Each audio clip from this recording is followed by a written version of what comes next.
Last year, my mother's best friend was diagnosed with brain cancer. Watching her mental deterioration was a brutal process, yet we all remained hopeful.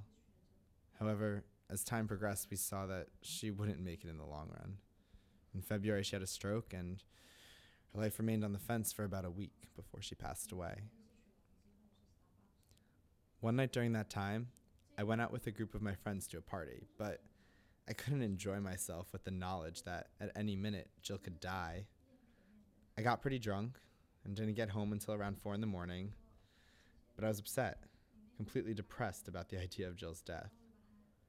I had my Facebook up as I listened to some melancholy music when I got a message from my friend Ian, who I had gone out with.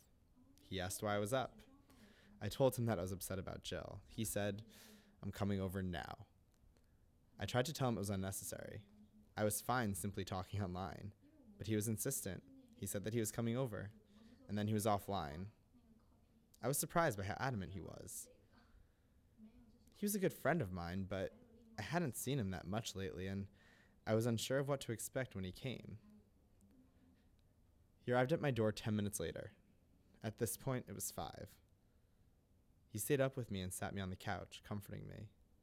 I didn't expect much, but his consolation was shockingly pertinent and exactly what I needed to hear.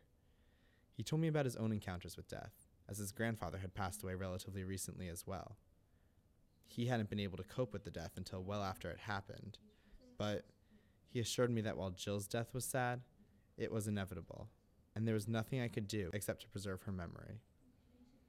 While I knew this, it was nice to hear it from someone else. After a while, we began playing my Nintendo 64, and I finally began to smile. I crushed him at Super Smash Bros.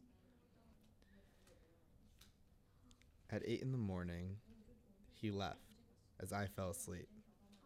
Still sad, but comforted to know I had someone there if I ever needed him.